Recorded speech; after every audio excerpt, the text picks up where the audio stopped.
sem mais demoras, então passaria agora a palavra a Walter Sorrentino, vice-presidente do PCdoB e responsável pela Secretaria Política e Relações Internacionais. Muito obrigado a todos e todas pela presença nesta tarde. Tenho certeza que entendo a presença de vocês como representativa de todo o Partido Comunista Português, sua generosidade, sua solidariedade e ainda mais representativa do povo irmão português que nos descobriu há mais de 500 anos atrás. O Brasil, o Carapinha fez uma boa análise. O Brasil está sob um processo de desmanche nacional, de sua soberania, de sua Constituição, de sua democracia, dos seus direitos alcançados com muita luta, inclusive de seus costumes, em geral tolerante, afetivo, que é uma marca do povo brasileiro, caracterizada na sua cultura. Isso tudo hoje está sob ataque. Está sob ataque não de uma força de direita, porque muitas vezes as forças de direita respeitam o pacto democrático.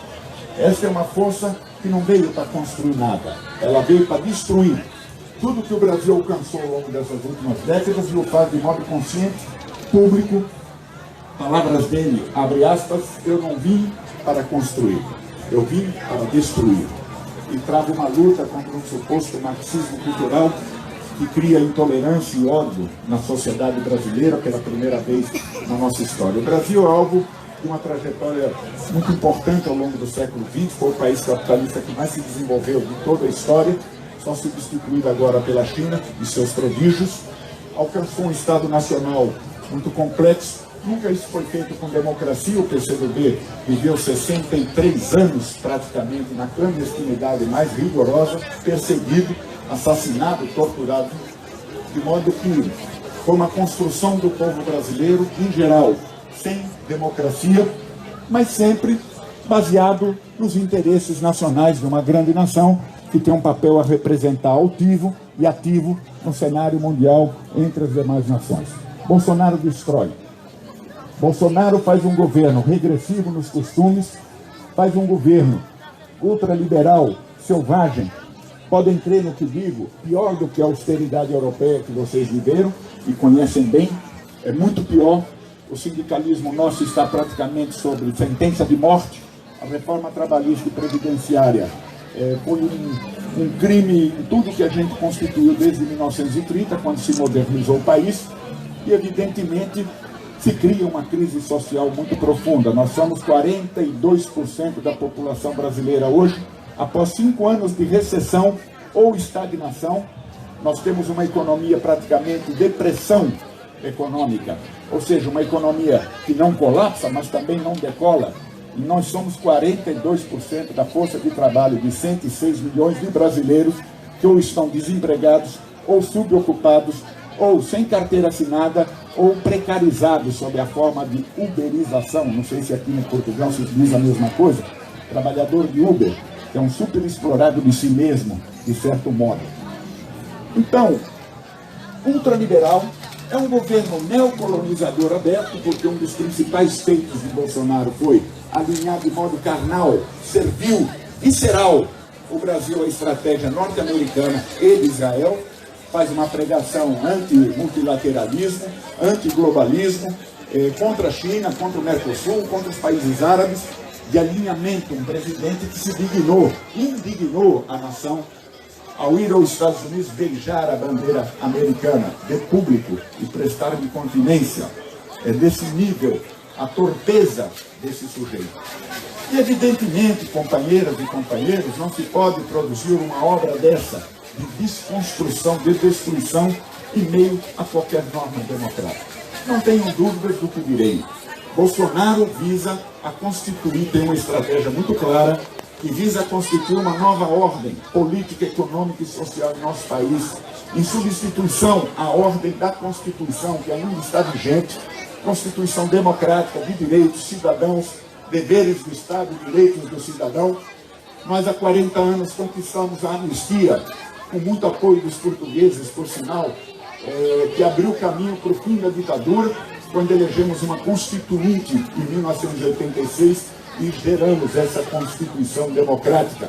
Isso está em desmanche por uma nova ordem política, econômica e social, cuja estratégia central é vedar, doravante, qualquer brecha, qualquer caminho institucional para que a esquerda e as forças progressistas brasileiras possam voltar ao governo.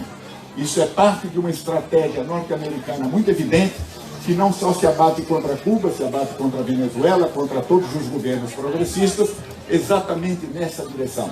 Criar um ciclo longo, prolongado, duradouro, conservador, mas não apenas conservador, é uma escalada autoritária.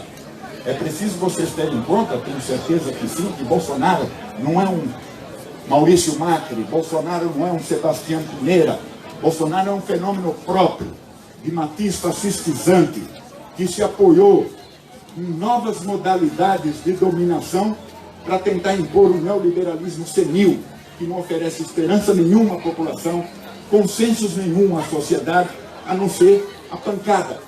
Isso necessita de autoritarismo. Essa tendência se vem verificando por meio da Lava Jato, que é uma tendência de novas formas de dominação muito perigosas, que não são abertamente ditatoriais, mas onde se usa um braço da justiça, uma parte do aparato estatal, para perseguir e contestar toda a política, contestar todas as instituições, fazendo com que o judiciário seja um ator político direto, partidarizado, sem nenhum voto para isso. Combatendo os representantes do povo. A Lava Jato combateu o interesse nacional. Nós caímos 8% do PIB nesses 5 anos de recessão. 2% são atribuídos só à Lava Jato, porque abriu o mercado brasileiro à grande engenharia norte-americana. Aliás, a própria Lava Jato foi moldada no Ministério Público Federal norte-americano, pelo Departamento de Estado norte-americano, isso já é sabido, exatamente em função de interesses econômicos soberanos de nosso país. E a partir daí se pratica o abuso de autoridade, o lawfare, a intervenção jurídica, criminalizando a política e judicializando a política, e particularmente partidarizando a própria justiça. De modo que esses mecanismos, trabalhando com o próprio direito existente, que é a Constituição, vai criando um estado de exceção, em lugar do Estado democrático de direito. Então, camaradas, companheiras e companheiros, o mais importante que eu tenho a dizer é agradecer mais uma vez a solidariedade de vocês, que já é histórica. Vocês não podem ter noção do quanto é confortante para um como eu, como nós aqui, sairmos de nosso país e encontrar gente consciente de que a solidariedade internacional é um fundamento da nossa luta comunista, e a vigilância que vocês mantêm, como compreendo pelas palavras do Luiz aqui presente.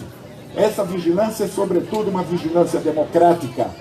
Nós estamos estabelecendo praticamente no país e em todo o mundo observatórios democráticos para denunciar os atentados à democracia do Brasil, em nossos parlamentos, em nossos conselhos, em nossas câmaras, para que Bolsonaro sinta o quanto ele está isolado internacionalmente. Evidentemente, essa luta é feita de símbolos também. Um dos símbolos máximos disso hoje é a liberdade a Lula. Lula não teve um julgamento justo. Lula foi preso sem provas, sem atos de ofício.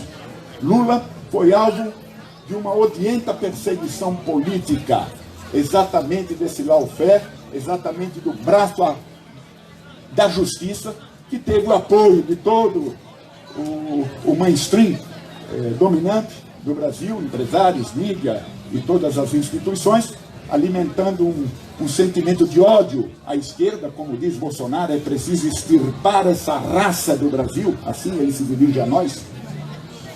Lula, o maior líder popular brasileiro, sempre dizemos, eu, Igor e Zé Garcia, não está preso pelo que acusa, sem provas. Está preso porque representa o povo brasileiro, o seu anseio de soberania, de desenvolvimento, de progresso, de cidadania, de direitos civis, humanos e identitários, os mais amplos possíveis, porque foi isso que nós vivemos durante 13 anos e meio, numa parceria estratégica entre PCdoB e PT, de modo, companheiros, que essa é uma luta muito simbólica, facilita a nossa solidariedade. Entretanto, ao mesmo tempo, Lula precisa se beneficiar de uma vigilância democrática mais ampla, porque nós vivemos tempos parecidos com a ditadura. A melhor forma e a única forma de libertar Lula da sua prisão política é exatamente isolando e derrotando o radicalismo bolsonariano. E isso exige uma ampla frente democrática, que não é feita só da esquerda, é feita com as forças amplas, mesmo que sejam adversários de ontem, continuem sendo adversários da manhã. Mas nós precisamos repor o pacto democrático no Brasil, porque sem democracia o povo não luta. E Lula não será livre fora dessa luta. Nós da esquerda brasileira sabemos o que devemos fazer para voltar aos trilhos do desenvolvimento soberano, dos direitos sociais. Mas antes de tudo, acima de tudo, está recuperar a democracia, para que nosso povo possa lutar, possa se organizar e possa ter os comunistas presentes contra a vontade de Bolsonaro. Muito obrigado.